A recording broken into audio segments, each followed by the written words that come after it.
Thank you for confirming. So today we'll start with, today's topic is the journey forward. Throughout the semester we learned a lot of things about spiritualist journey. We learned who we are, what are the different activities that we need to be doing. So just building upon that, what do we need to do going forward, because we're all concerned about growth. How do we measure our success? We learned about success, what does success look last time. So just building off of that, start with the journey forward. But before that, we'll do a small meditation. This is a verse from the Vedas. So can I request all of you to just close your eyes for a minute and just meditate on just the present, your happiness, what things make you happy, what happened today, maybe a conversation that gave you a lot of stress. Just imagine it all going away. Om Asato Ma Sadgamaya Tamaso Ma Jyotirgamaya Mrityorma Amritam Gamaya. Om Shanti Shanti Shanti. So now repeat after me. Om Asato Ma Sadgamaya Tamaso Ma Jyotirgamaya Mrityorma Amritam Gamaya. Om Shanti Shanti Shanti. This verse tells us to reflect on, to take us from untruth or lies to truth, which is permanent. So it describes our journey from something temporary to something more permanent. Tamasoma Jyotirgamaya, take us from ignorance into the light. Well, let's be honest. Who wants to be in the dark, right? We all want light. Mrityorma Amritam Gamaya. We all are mortal souls. So from mortality, take us to immortality. So through the journey from light to truth, from darkness to light, it takes us from mortality to immortality. And that immortal nature of us is soul, which is what we have learned throughout the semester. And to just be peaceful, Om Shanti Shanti Shanti. So just a quick recap on what we have learned so far. We started with who's a spiritualist, what does the journey look like, why is it even important, right? Can someone say what are we even doing here? Why are we meeting here every Friday trying to learn about this? Just what it means for you. Any volunteers? Good food? Yeah. So for me, it's like I was very keen towards spirituality, but nowadays I'm not getting time to sit and like at least meditate. So I take this as an opportunity and I'll connect to that spiritual energy for a while, which makes me feel okay that negative things are flushing out. So I take it. Thank you. That was a very beautiful answer. So all throughout this, we also learned who we are. We are souls. We are that spark of energy, if we want to call it, that immortal beings living a material life. And we also learned about who is a teacher, who is a guru, What do we need to look in a guru? What are the different qualities of a guru? And then last week we learned about finding your passion, the journey of discovering yourself. What does it even mean by success, and how do you go about defining your success, your dharma, and all the good things. So we learned all of this. Now what? What is it like? What do we do with all of this? So before we go there, I have a small exercise for you guys.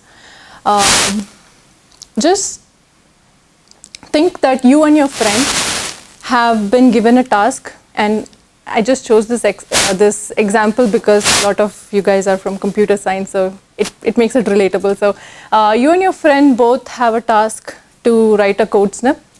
So you both go embark on this journey to write a code. Then what happens? You both finish the code and you both compare. Can somebody volunteer and say what happens when you compare two different results? Are both same? The product that you wrote and what your friend wrote, are they both the same? Unless, of course, you both sit and do it together. I'm sorry? You get to know the ideology of the other person, what is thinking. Yes, that's correct. So in that process, you realize that, okay, what I've written is different from what my friend has written. And why is that? Because there's differences in approach. What does it even mean? Dig a little deeper and try to understand why is there a difference in that approach in the first place. Where is that coming from? Because both of you might have had different training, different views, different perspective. You'll be looking at a problem from this angle, whereas your friend will be looking at it from this angle. So there are bound to be those differences. So you're given a task, and two people doing the same thing produces different output. So where is that difference? In our minds, right? So your mind is constantly producing output, constantly taking input and producing output. And based on whatever it has been trained on, what it's thinking, how the mindset is, how you want to look at different things, what your perspective on things are, all of that shapes what you bring about in life. So what we are trying to do here is to understand key differences between how a spiritualist approaches versus a non-spiritualist, and what are the tools that are even available to you to bridge that gap, right? Because okay, now you're here to get that positivity in life, right? But what are the tools that are even available to you, right? So just being practical here. So we spoke about the mind. So what is mind? Can somebody tell me what mind is? I mean, I know there's the definition here, but according to you, what is even mind? Energy source. Energy source. Okay. Can you elaborate? How is it an energy source? Because everything that we do, it depends upon the senses, and the senses are controlled from the mind. Correct. So senses are something that is controlled by the mind, but senses are not the mind. Correct? So then how would you even go about understanding what mind is? Governing a body of senses. Correct. It's like that central processor, if you want to call it like that thinking, like that CPU, for lack of a better example. And you have all these senses: nose, eyes, ears, touch, and tongue. All of these different sense organs taking in constant input, your mind processing it and distinguishing it, saying, hey, I like this. Hey, I don't like this. Do more of this. Don't do more of this. Right? So your mind is constantly giving you the direction. Do you think that's right?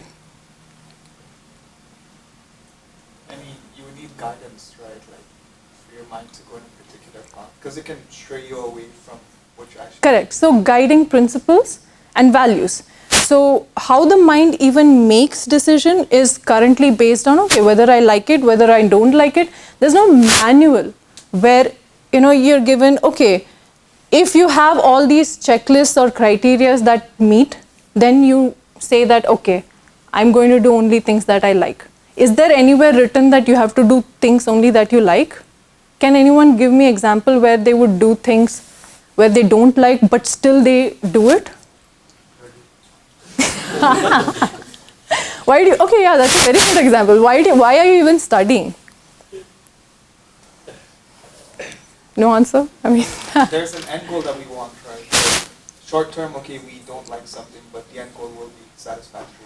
exactly. And taking the example of studying, what do you do during studies that is different from, say, a person who is not in school, a person who is not studying? Giving exams is one thing. Sticking to the deadline. Well, if a person is working, then the working person has his or her own deadlines as well. So here people have individual deadlines. There the team has deadlines. They can distribute it. It's gaining knowledge and skills like through academics. You would be able to apply later on. Correct, but why would you even want to go through that? Like, you want to restrict yourself. Okay, what prevents you from not attending classes, not giving exams, not, you know, submitting assignments on time? What prevents you from doing all of that?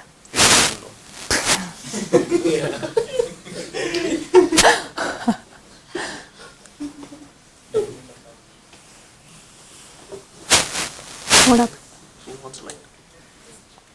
Oh, okay. I mean, yeah, that's a good motivator. We don't want to stay in the darkness.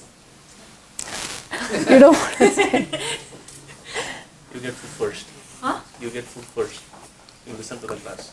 Oh, yeah. So there are certain ideologies that you think, okay, if I restrict myself now, I'll reap the benefits later, right?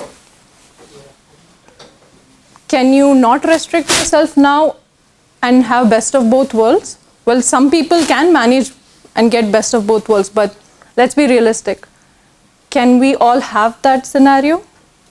No. So there needs to be a certain kind of discipline with the mind, because if you let your mind go, you know, like a running horse, you need that horse's noose to kind of rope it in, reel it in, saying, don't go in this direction, go in that direction, control yourself.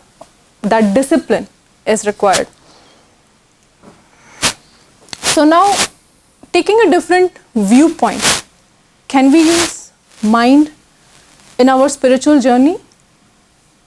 So what does it actually, let's take a step back and see what do the two words realized and spiritual even mean? What does it mean? I say I want to be spiritual. I say I want to be a realized soul. What does it even mean? How is it different? Because you need to know the difference to even bridge the gap. You need to know what is a realized soul versus what is not a realized soul. To know the truth. Is knowing enough? Can I say I'm a realized soul just because I know? I've read the Bhagavad Gita, I know. Can I say I'm a realized soul? I think if you're spiritual, like whatever task you're doing, you put Krishna in the center of it, right? Your goals would align with that. But if you realize it's like a bit more advanced, you might see Krishna in each and every soul, you know, all the way down to the ant. And that's something we can't, it'll take a while to achieve that realization. But I'm not sure the gap. Correct. So action. Yeah, like you have to keep remembering it, aware of it Correct. every Yeah. time. Correct. So in Bhagavad Gita, between verses 2.54 and 2.56, Arjuna asks that question to Krishna as how does how does a realized soul even behave? Like what are his qualities? And then this is what Krishna says: one is who is not disturbed in mind, even amongst different miseries. All of us have miseries in this world. Not a single soul, not a single person in this world who has lived, who is living, and who will ever live can be free from it. So what distinguishes the person from who is realized versus not realized is his mind and his approach to life in general and to all the activities. And one has to engage himself in Krishna consciousness. The key word being engage.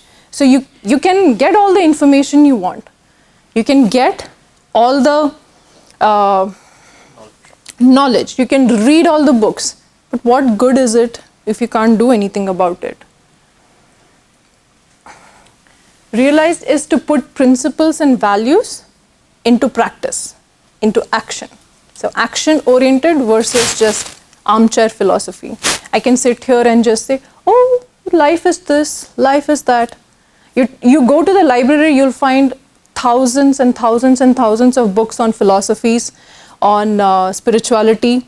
You'll find thousands of books on the Vedas also. But what distinguishes is the knowledge coming down from realized souls versus armchair philosophy. Tomorrow I can write a book. How will that be different? Am I walking the talk? Most likely no. But yeah, so using the mind as a tool in our spiritual journey is a key factor to ensure our growth. So one quick exercise over here. Just reflect on how. Oh yeah. Oh, sorry, man. Yeah. I didn't want to. No worries. No, I just on the last topic that you were discussing, I was talking to somebody one day, and they were saying, I said, "Oh, how is schooling here compared to India?" And what they said was, here it's more practical and hands-on. You're constantly doing like labs and things, where in India it's more theory. So that's applicable here, right? So where if you so think of your like a science or a lab class associated with lab, you have the theory side, you have to understand it, and then you have to apply it through your practical lab, right? And so it's the same concept, if you will, if I understand this correctly, right? And I think that goes back to this, where you kind of reinforce whatever you read, whatever you put in your mind through different senses, because then you kind of reinforce that knowledge. And yeah, it's just much more ingrained in your mind. Any questions? Or anything anyone wants to share so far? Okay. So quick exercise over here. Just reflect on what all activities did you do today. It could be routine, it could be out of the ordinary. And how mindful were we during each of those activities, and were they actually spiritual? Just take maybe a minute and just have that self-reflection.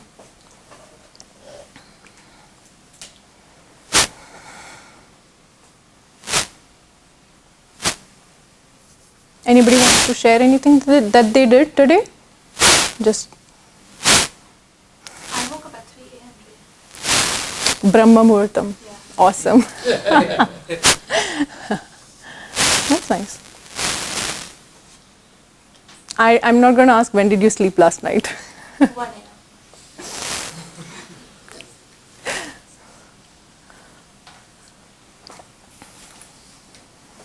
We would have had our lunch, dinner. I mean, dinner is now, but would have had our lunch, breakfast, did our homework, did some studies, assignments, spoke with friends, I don't know, worn clothes, dressed ourselves, just so. The meaning of mindful.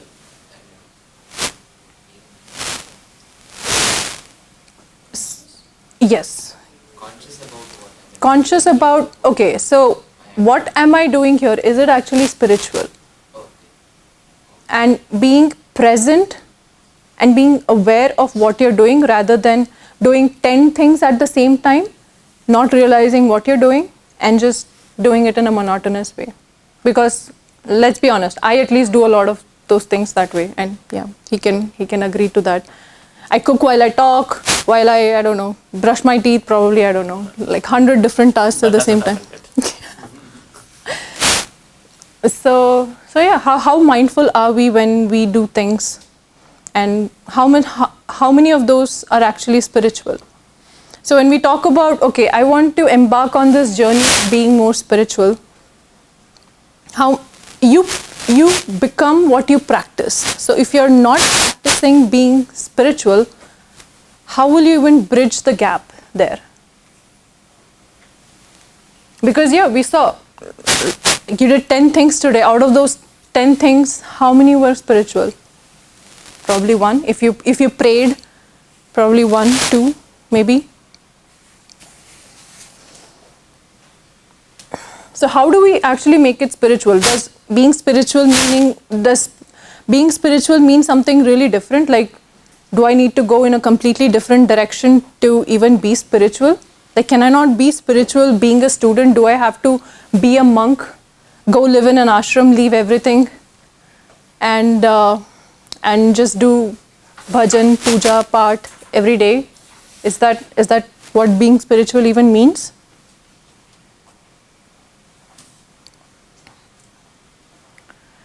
So in the spiritual process, like for studies, how you use different tools. Similarly, for the spiritual process, there are different tools that you can use. You can use hearing, which is called Shravanam. You can chant, which is Kirtanam. Remembering, Smaranam. Worshipping, Archanam or Vandanam. Service, Sevanam. Sangha or your association, it is Sakhyam. And finally, surrendering, which is Atma Nivedanam. And if you see, all of these maps to all our senses. We have ears, we listen to music, right? We listen to people, we listen to lectures, we listen to a lot of noise throughout the day. So what does it even mean being spiritual is to engage in more spiritualized hearing. Can you stop hearing? No. So it is to engage yourself in hearing bhajans, probably. Chanting, you use your tongue to talk, right? So instead of gossiping about people, अरे आज इसने ये किया, आज इसने वो किया. You can talk about, I don't know, Vedas. You have a lot of stories in the Vedas. And chanting, of course. You can chant. It could be anything. It could be, there's no lack of mantras in our practice. But the one that we recommend is Hare Krishna, Krishna Krishna, Hare Hare, Hare Rama, Rama Rama, Hare Hare. So you can chant. Remembering. During exams, you go back to what you studied, you remember and you write, right? So, and in times of difficulty, in times of extreme stress, you think about whatever is stored in your mind. So you start remembering consciously different aspects of whatever you read through Bhagavad Gita, through Srimad Bhagavatam, or it could be just lectures by people, or it could be just plain something that you grow in your spiritual journey. So any one small step is goes a really long way in your spiritual journey. Because let's be honest, material things you will lose the day you die, but spiritual things, Krishna has himself told in Bhagavad Gita, even after 100 lifetimes, you're still going to carry your spiritual progress with you. So if you're at, I don't know, level 9 in this lifetime, in your next lifetime, you're not going to start at level 0. You are going to start at level 9. And that's the assurance that has been given to us in the Bhagavad Gita. And then service. So it could be small things like, serving prasadam over here, or service in the temple. It could be anything. It could be charity. It could be any form of service. The world is your oyster. You can be creative. There's no limitation. Worshipping.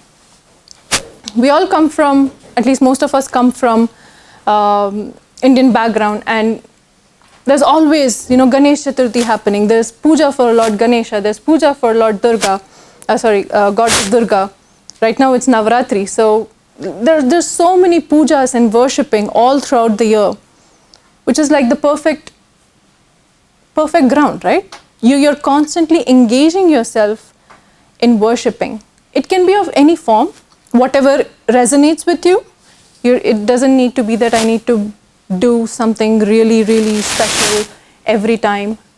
It can be whatever is in your capacity. Sangha and association. The best example is Friday, 7 to 9 over here. You engage, you become like your friends, like the people you associate with. So if you associate with like-minded people who are also in this journey together, it's the perfect ground. You can discuss, you can have those open conversations, and instead of going on this journey alone, you have a community to rely on, to pull you up whenever you're down. And it's the journey of building that community that is also part of that spiritual process. And then finally, surrendering, Atma Nivedanam, saying that I don't care whatever happens, I'm going to do whatever is in my capacity, and it's up to you to take care of everything, and I surrender onto you. And to be honest, this is what happened even in the Bhagavad Gita. In the end, Arjuna heard whatever Lord Krishna had to say, and in the end he said, I'm here, I'm going to be your instrument, and I'm going to do whatever you ask me to do. So that is the best example of complete surrendering. So all of these things seem to be so unrelated. Oh, you can come. What is the one thing that ties all of it together?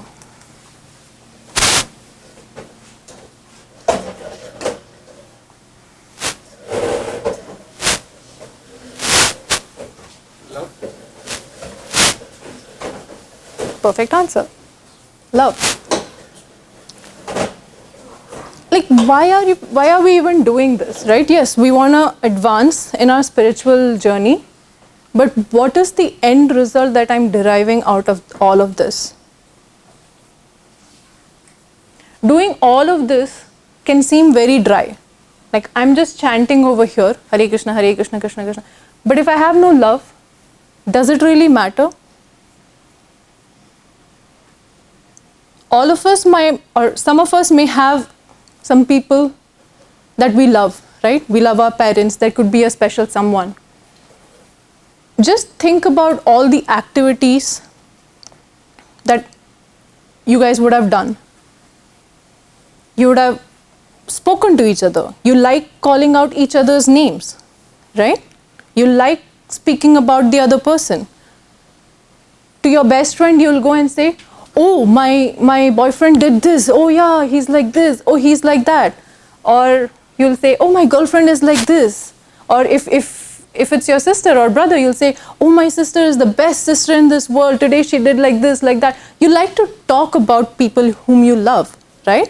You like to associate with people who love them also. Like if you know someone doesn't like the person you love, will you even be with them?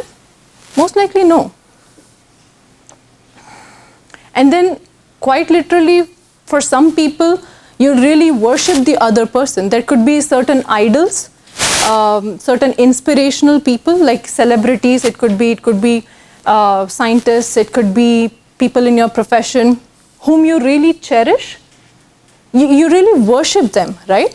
So all of these things, and you constantly remember them. You like hearing about them. You'll go to YouTube and you'll search for them, interviews and all those things, right? Why would you even do that if not for love? So all of these things that you do, tied together by love. And one funny thing is that if you start on this journey and you don't have love or bhakti, through this process, gradually you develop that. The more you practice, the more you do it, it's like peeling the layers of an onion. Because the more you know about a person, even if you don't like a person in the beginning, the more you know about the person, you'll start at least developing that liking, right? So that's what we are trying to do here. We are trying to learn more about, at least in this community, we try to learn more about Lord Krishna and his various forms, like Lord Narasimha, Lord Rama. So talking more about them sets that atmosphere, gives us all the knowledge of who they were or who they are, what their activities were, and it develops that overall love. And that's the key thing. So now the topic is growth, right? So now those were all the tools that we just spoke about. So what does growth even look like? Is to change that, is to first realize where we are today. And to be honest, you have to be honest with yourself. There's no right or wrong in this process. It's just your growth. So you have to be honest with yourself as to where you are today and where you want to go, where you see yourself, and bridge that gap. And it's like right now I'm in Chicago. I want to go to Florida. So I'm going to take this highway straight and I'm going to go to Florida. So it's a matter of doing all the right things, changing your perspectives, and staying true to yourself. So any small step taken in the right direction, like if you want to go to Florida, you need to first rent a car. You need a driving license in the first place. So all small steps will lead you to your goal eventually. And along the way, you need persistence and patience. Because you have to hit the iron when it's hot, and you have to hit it continuously. Just because you hit it once, it's not going to make a dent. That persistence. For example, I decide I'm going to do 10 rounds starting tomorrow. And tomorrow I end up doing 5. And I get dejected. And the next day is a new day. I start again. 10 rounds. But part of it is also to set realistic expectations from yourself. I'm at level 1 or maybe -5, but I'm at level 1 and I'm not going to do things directly at level 9. I'm going to take 1.1, 1.2, take baby steps and slowly grow and build myself. And to be honest, we're going to fall down. And these are the things that happens even in our material life also. You study, it's that small steps that you do, right? So it's nothing different. But what is different is your perspective, is the way you engage with it. To your question last time, right? Like using ChatGPT. You want to use it, you can use it. But will you stay true to yourself? Now, in comparison, if your friend is using, see, if your friend is using that, whether he is right or wrong is a different question altogether. Both cheating or not cheating has come from Krishna.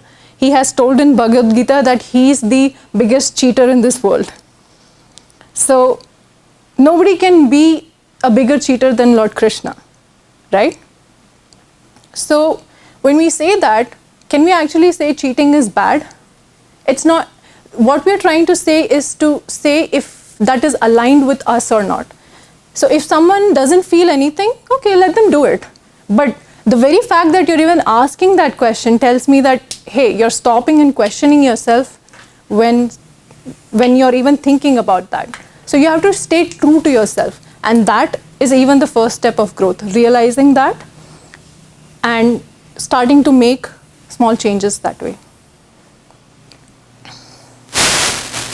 And in Bhagavad Gita, Krishna says, you take one step towards me and I'll take 10 steps towards you. Where has anyone, reading this, the only thing that comes to my mind is those cringy Bollywood movies, in the songs, hero and heroines just run towards each other. And you always feel like the heroine runs slower than the hero. So it's kind of like that. You take one step and Krishna will take 10 steps towards you. You may or may not see it, but that's the assurance that he gives.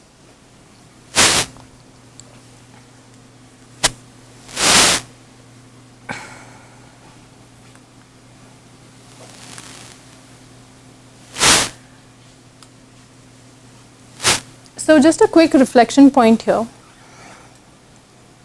We spoke about teachers and gurus earlier in the semester. So for different areas in our lives, be it, okay, now I bought a house, I need to decorate my house. Let me follow some Instagram pages and Instagram influencers who talk about interior decoration.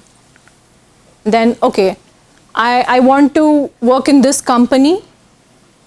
I know this particular person has this LinkedIn profile page and he has a YouTube channel giving detailed interview tips. I'm going to follow this person. So for different areas in our life, we have those idols, those mentors, those people whom we look up to. So isn't it fair that if we are trying to grow in our spiritual journey, we need to have certain folks in our spiritual journey as well? The goal overall here, if you see, actually let's start with the current scenario. Whenever you have matter, sense, mind, intelligence and soul, it's in the order of that you give most importance to matter, then you get senses like matter. I have an expensive watch, I have an expensive car. You feel good about yourself, right? If you have those kind of things, you have an expensive iPhone, you feel good about yourself. So you give more importance to matter than your senses. I like this food. I like listening to this kind of music. So you give more importance to your senses, then comes the mind, intelligence, and finally soul, if there is some energy left in you. But it should be the reverse way, where you take dull matter, giving it the least priority, and soul the highest priority. And that's the shift, that's the gap that you need to bridge.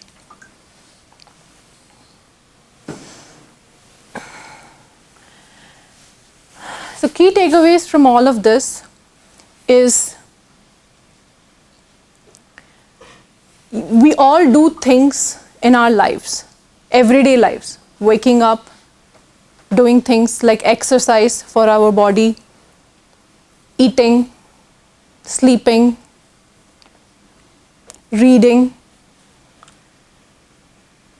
The key point here is to spiritualize those activities rather than refrain from those activities. We have to use our senses as tools to be better, to better ourselves, to help us grow in this journey.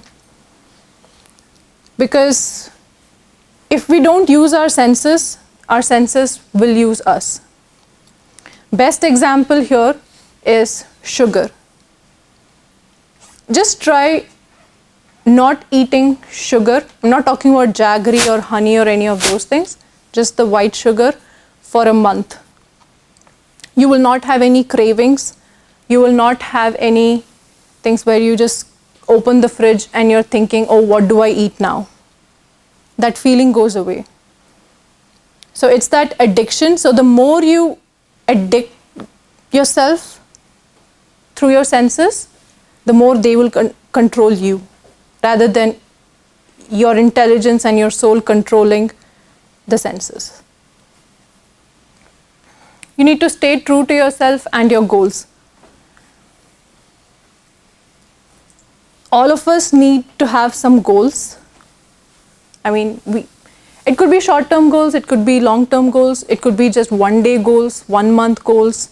But just thinking, looking back, you will feel, okay, I'm going to do this. And when you have achieved that, how good do you feel? And when you stay true to yourself and you achieve that, that's even better. Where you have stayed true to your values and your principles and not giving away on, not being swayed with your senses and difficult situations. And the ultimate expression of growth is to tie it all together with love. We all have grown up with rituals in our lives, right?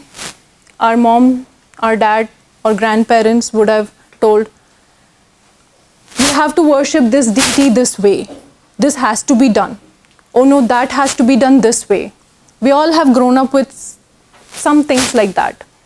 And when we ask why, they say, it's been followed like this, so please follow it like that. Don't ask questions. So that really frustrates us. But when you understand that all of this fits perfectly when you have love, that's the ultimate expression of growth, where you grow to that point that you just have love. And that's all. We can, any questions? We can move to the portion of discussion. Any questions? Any thoughts? Do you buy it? What? Do you believe what she's saying? We experience it every day, right? We realize, okay, yes, we bought the latest something, and we do actually feel good about it. So Yeah. we're able to relate, right? And sometimes we can see, like, if we attach ourselves to something too much, and some people realize this is not a good habit. You know, we need to break out of this. But what is the better solution? What is the alternative? So that's kind of what Mahendri is saying, you know, to use your mind and your senses to kind of control your decisions, you know, have love, think about Krishna, and you control your mind that way. So that you don't deviate to these temporary, you know, satisfaction. Like, the minute you have the latest device and then a new one comes out, you now feel bad, or you feel like you need the latest thing. So it's more of a temporary satisfaction, at least that's what I feel. No, that's good. But my question is, do you believe following the steps that she highlighted, right? The hearing, the chanting, right? Worshiping, associating, remembering, and ultimately surrendering. Do you think that leads to perfection? Do you believe that? Okay. So that's the question you got to ask yourself, right? So first, the fundamental question is theory. Is, do you buy that we're a soul and not a body? That we're not a doer, we're not ourselves a doer. There's always some force that's helping us, right? That's theory. And then that's the practical, like Prabhupada laid out for us. And so if you believe the theory, then your question rightfully has been, okay, so what do we do about it? Mahendri's telling us to do this. So if you have reservations with this, you should ask your questions. Maybe if you're not comfortable in this forum, your life should be dedicated to figuring out what is the tactics to get that. Because if you believe that you're a soul, but then you don't have a program to be able to realize that, that's your life's goal. Yeah, does that make sense, right? So we need to answer why. Like, why are we doing something, or, you know, why are we following a certain principle, so that we can actually wholeheartedly believe that this is the right path, rather than just blindly following something. Yeah, I mean, like, if you guys believe you're a soul, And if you believe this process to be able to help that soul, or help you realize your goal of loving God eventually, then how do we incorporate this into our lives is what Mahendri is saying, right? And you said something else. So the point I'm trying to make is question. Like he said, just don't go along to get along. You're in college. This is the time for you to expand your mind to say, no, I don't believe this. Challenge her. Challenge us. Right? Because if you're here on Friday night, there's something that you're believing. So then, maybe what the problem or the challenge becomes, it's a challenge for me and you, right? Is the word. Right? That's the hardest thing. And that's what she was talking about. The mind is so conditioned to be, to just go wherever the senses take us. That's the hardest one to conquer, right? These senses. Right? And so it is going to be hard, and that's what you mentioned, like any journey, anything that's worth accomplishing is going to be hard in the beginning, right? So what is that Prabhupada used to say is, whatever tastes like nectar in the beginning, and is usually poison at the end, meaning it's not good for you, and whatever is poisonous or doesn't taste that well in the beginning, usually probably starts going like that, right? Yeah. So those are the fundamental questions that you have, and she even laid it out. Don't be too hard on yourself either, but if you just try to first understand the philosophy, and then when she said is spiritualize everything, what does that mean? How do you spiritualize everything? Our duty. So abiding our duty. Okay, good. That's one portion. There's one other part to that. Whatever we are doing, like thinking of the result. Yeah. So what you want to do is how you spiritualize it is by having that consciousness and it's in its proper place. That's another way of looking at it. Meaning, yes, it's part of our duty to do that, but it's part of our duty that's in its proper place.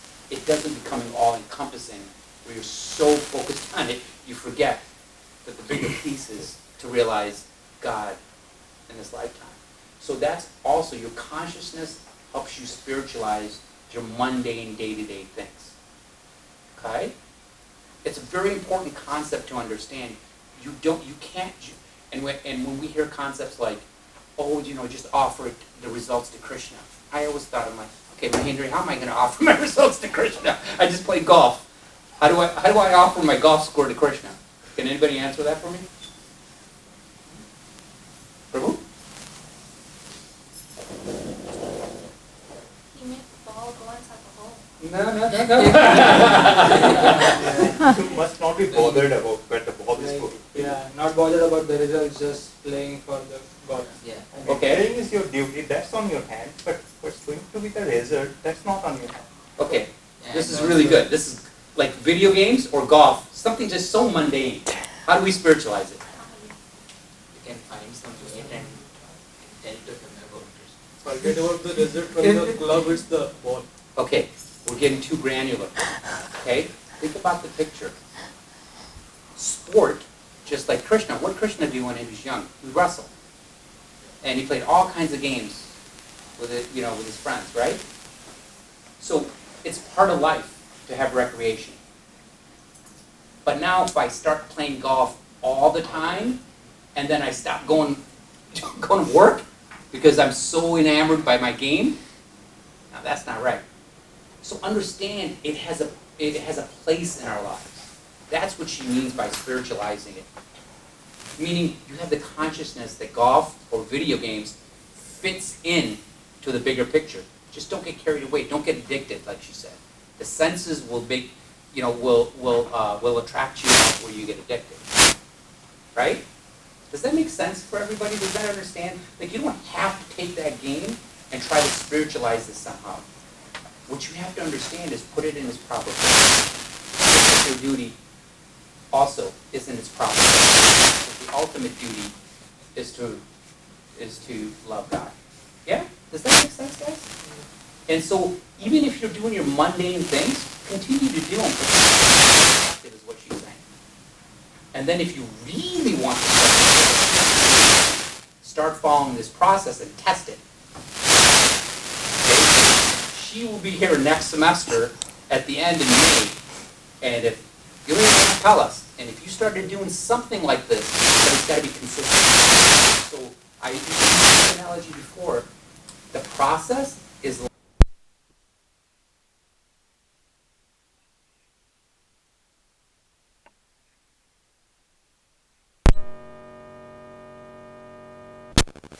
body change. That's the key. Why do people can't keep their fitness? Because it takes the commitment and the discipline, right? It's the same concept. It doesn't matter what you do, just take a little bit and you apply it, and you'll start to see the results. And if you don't, you got Mahendri to ask those questions to and me. So that's how confident this process is. Because Prabhupada, he used to say 4 regular principles and 16 rounds. Back to back. Yeah?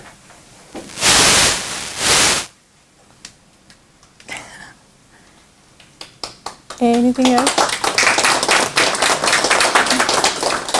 So, if nothing, we can start with the Kirtan portion.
Hare Krishna, Hare Krishna, Krishna Krishna, Hare Hare, Hare Rama, Hare Rama, Rama Rama, Hare Hare, Hare Krishna, Hare Krishna, Krishna Krishna, Hare Hare, Hare Rama, Hare Rama, Rama Rama, Hare Hare, Hare Krishna, Hare Krishna, Krishna Krishna, Hare Hare, Hare Rama, Hare Rama, Rama Rama,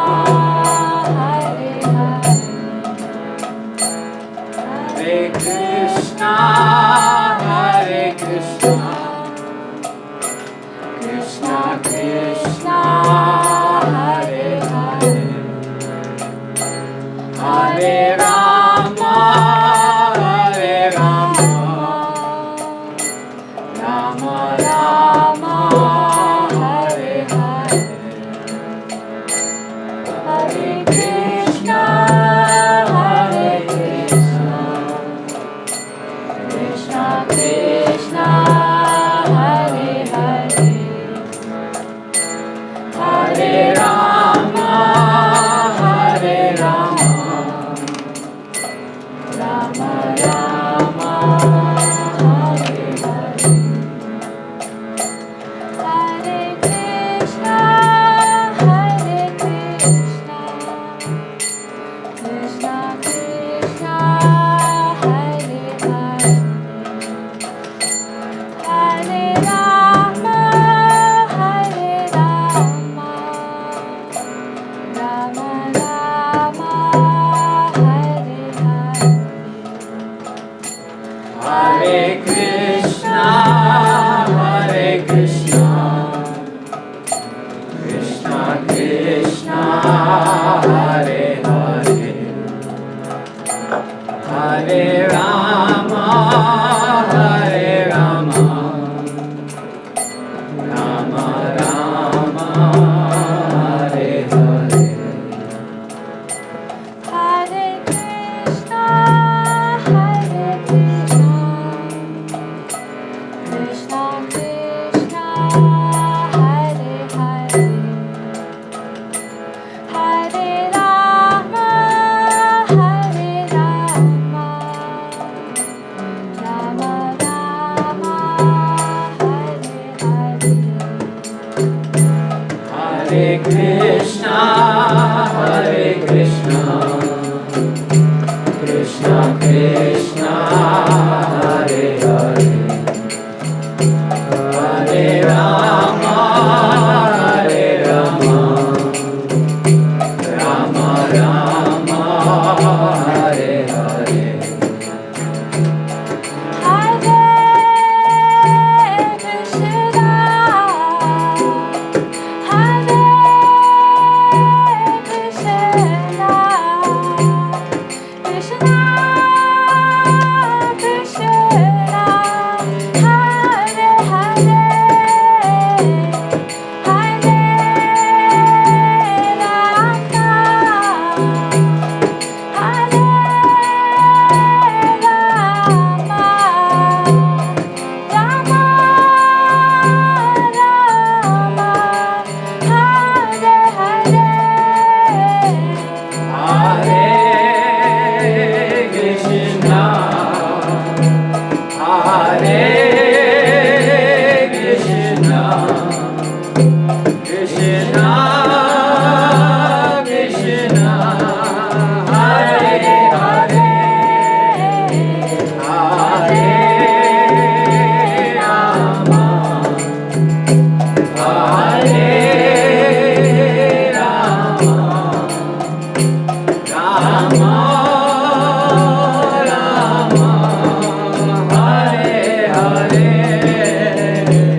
Krishna, Krishna Krishna